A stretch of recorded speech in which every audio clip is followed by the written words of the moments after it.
नमस्कार दोस्तों, स्वागत है। एक बड़ी अपडेट आई है दोस्तों। केंद्र सरकार ने वित्त वर्ष 2025-26 की बजट की तैयारियां शुरू कर दी हैं।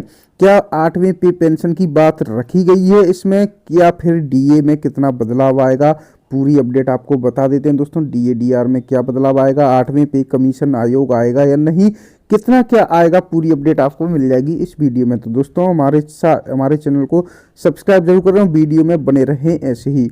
तो दोस्तों बजट 2025 पर आया है पहला अपडेट सामने। तो दोस्तों आपको पूरी अपडेट बता देते हैं। दोस्तों केंद्र सरकार ने वित्त वर्ष 2025-26 के बजट की तैयारियां शुरू कर दी हैं। वित्त मंत्रालय ने सभी मंत्रालयों और विभागों से बजट के लिए सुझाव मांगे हैं। इस बार का बजट कई मायनों में खास होने वाला है। यह मोदी सरकार 3.0 का पहला पूर्ण बजट होगा जो 2047 तक विकसित भारत के लक्ष्य को प्राप्त करने के लिए नीतिगत दिशा प्रदान करेगा। वित्त मंत्री निर्मला सीतारमण ने 1 फरवरी 2025 को अपना लगातार 8वां बजट पेश करेंगी, जो भारत में किसी वित्त मंत्री के लिए एक रिकॉर्ड है। इस बजट में आर्थिक विकास, रोजगार सृजन और सामाजिक आर्थिक विकास पर विशेष ध्यान दिया जाएगा।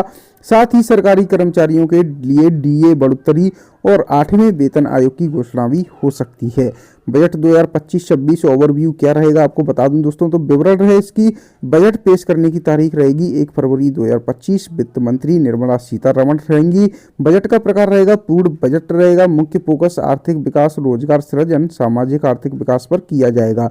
पूंजीगत व्यय क्या रहेगा, तो दोस्तों 111 करोड़ रुपए रहेगी, जो जीडीपी का 3.4% है। राजकोषीय घाटा जीडीपी का 5.1%। डीए बढ़ोतरी की संभावना हाँ, और 8वें वेतन आयोग की घोषणा की संभावना भी हो सकती है। दोनों डीए की बढ़ोतरी भी हो सकती है और 8वें वेतन आयोग की बढ़ोतरी भी हो सकती है। कर्मचारियों के लिए काफी जरूरी है। आपको और बता दूं दोस्तों, बजट 2025-26 की तैयारियां क्या चल रही हैं। वित्त मंत्रालय ने बजट की तैयारियों को लेकर कई महत्वपूर्ण कदम उठाए हैं। सभी मंत्रालयों और विभागों से सुझाव मांगे हैं। अक्टूबर के दूसरे सप्ताह से बजट बनाने की कवायद शुरू होगी। अक्टूबर के दूसरे सप्ताह से शुरू हो चुकी है दोस्तों, और नवंबर के मध्य तक प्री बजट मीटिंग्स चलेंगी। वित्त मंत्री 6 दिसंबर से विभिन्न क्षेत्रों के प्रतिनिधियों से भी मिलेंगी और 30 दिसंबर तक बजट पूर्ण परामर्श पूरा होने की उम्मीद बताई जा रही है। तो दोस्तों ये पूरा हो चुका है। आर्थिक विकास पर फोकस किया जा रहा है। तो दोस्तों बजट 2025-26 में आर्थिक विकास को बढ़ावा देने पर विशेष ध्यान दिया जाएगा। कुछ प्रमुख बिंदु रखे गए हैं इसमें। पूंजीगत व्यय को बढ़ाकर 111 करोड़ रुपए किया जाएगा। यह जीडीपी का 3.4% होगा, जो पिछले वर्ष से 11.1% अधिक है। राजकोषीय घाटे को जीडीपी के 5.1% तक सीमित रखने का लक्ष्य बताया गया है। विकास दर 7% से अधिक रखने का प्रयास बताया गया है। निर्यात बढ़ाने और आयात कम करने पर जोर दिया जाएगा।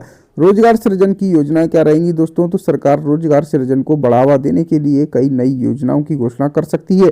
स्किल डेवलपमेंट प्रोग्राम में वृद्धि हो सकती है। स्टार्टअप्स और एमएसएमईएस को प्रोत्साहन मिल सकता है। मेक इन इंडिया और आत्मनिर्भर भारत अभियान को मजबूती मिल सकती है। ग्रामीण रोजगार गारंटी योजना में बढ़ोतरी हो सकती है। नए सेक्टर में रोजगार के अवसर बढ़ाने के लिए नीति सुधार भी होगा। डीए बढ़ोतरी और 8वें वेतन आयोग की अपडेट बता देते हैं दोस्तों आपको। तो सरकारी कर्मचारियों के लिए अच्छी खबर हो सकती है। डीए में 4% तक की बढ़ोतरी की संभावना बताई जा रही है और 8वें वेतन आयोग की घोषणा हो सकती है। न्यूनतम वेतन में बढ़ोतरी की जा सकती है। फिटमेंट फैक्टर में संशोधन की उम्मीद बताई जा रही है। पेंशन में भी वृद्धि की जा सकती है। टैक्स में बदलाव की संभावना कितनी क्या रखी गई है दोस्तों आपको बता दूं। तो दोस्तों बजट में टैक्स स्लैब में व्यक्तिगत आयकर की दरों में कटौती होगी। कॉर्पोरेट टैक्स में राहत होगी। जीएसटी दरों में संशोधन होगा। टैक्स कंप्लायंस को सरल बनाने के उपाय, विवाद समाधान के लिए नए प्लेटफॉर्म की शुरुआत भी होगी। और इंफ्रास्ट्रक्चर डेवलपमेंट में दोस्तों तो सड़क और रेल नेटवर्क का विस्तार होगा। स्मार्ट सिटी प्रोजेक्ट में तेजी होगी। रिन्यूएबल एनर्जी में निवेश बढ़ाना होगा। डिजिटल इंफ्रास्ट्रक्चर को मजबूत करना होगा। पोर्ट्स और एयरपोर्ट्स का आधुनिकीकरण होगा। सोशल सेक्टर में सुधार भी होगा। दोस्तों आपको बता दूं बजट में सामाजिक क्षेत्र पर भी ध्यान दिया जाएगा। शिक्षा और स्वास्थ्य पर खर्च बढ़ाना होगा। महिला सशक्तिकरण के लिए नई योजनाएं लागू होंगी। गरीब उन्मूलन कार्यक्रमों में वृद्धि होगी। सामाजिक सुरक्षा योजनाओं का विस्तार होगा। ग्रामीण विकास पर विशेष फोकस किया जाएगा। कृषि क्षेत्र के लिए योजना रहेंगी। किसानों की आय दोगुनी करने के लक्ष्य को पूरा करने के लिए कई उपाय किए जा सकते हैं। एमएसपी में बढ़ोतरी होगी। किसान क्रेडिट कार्ड की सीमा बढ़ाना हो सकती है। सिंचाई सुविधाओं का विस्तार होगा। कृषि तकनीक में निवेश बढ़ाना होगा। फसल बीमा योजना में भी सुधार होगा। डिजिटल इंडिया को बढ़ावा भी दिया जाएगा दोस्तों, तो जिसमें 5G नेटवर्क का विस्तार होगा। डिजिटल पेमेंट का प्रोत्साहन बढ़ाया जाएगा। साइबर सुरक्षा पर विशेष ध्यान दिया जाएगा। ई गवर्नेंस प्रोजेक्ट में वृद्धि होगी। डिजिटल स्किलिंग प्रोग्राम्स का विस्तार भी होगा। विदेशी निवेश को आकर्षित करना होगा। सरकार FDI को बढ़ावा देने के लिए कई कदम उठा सकती है। FDI नीति में और उदारीकरण हो सकता है। ईजी ऑफ डूइंग बिजनेस में सुधार। टैक्स इंसेंटिव्स की घोषणा। विदेशी निवेशकों के लिए सिंगल विंडो क्लियरेंस और स्पेशल इकोनॉमिक्स जोन्स का विस्तार होगा। स्टार्टअप इकोसिस्टम को मजबूत करना होगा। स्टार्टअप को प्रोत्साहित करने के लिए कई उपाय किए जा सकते हैं, जिसमें टैक्स हॉलीडे की अवधि बढ़ाना, एंजल टैक्स को में छूट, फंडिंग के नए स्रोत खोलना, इन्यूवेशन सेंटर का विस्तार, स्टार्टअप इंडिया योजना में नए फीचर्स लाना। ग्रीन एनर्जी पर फोकस किया जा रहा है दोस्तों, जिसमें पर्यावरण संरक्षण और स्वच्छ ऊर्जा को बढ़ावा देने के लिए सोलर और विंड एनर्जी प्रोजेक्ट में निवेश बढ़ाना, इलेक्ट्रिक वाहनों को प्रोत्साहन देना, कार्बन उत्सर्जन कम करने के लिए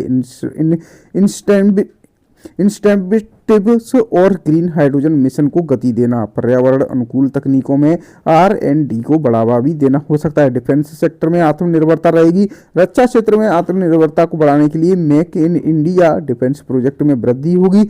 रक्षा अनुसंधान और विकास में निवेश बढ़ाना होगा। प्राइवेट सेक्टर की भागीदारी को प्रोत्साहन रहेगा।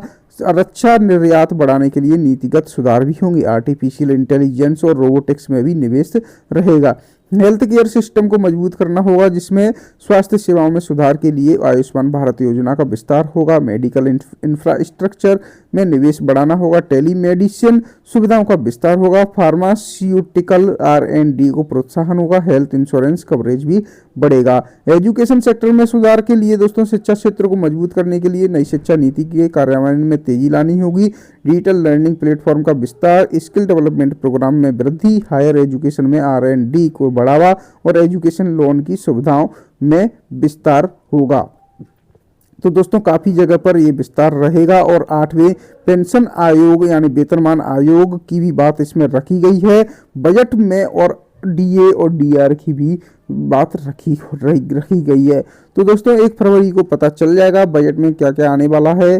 तो दोस्तों फिलहाल इस वीडियो में इतना ही। मिलते हैं आपसे नेक्स्ट अपडेट लेकर। हमारे चैनल को सब्सक्राइब जरूर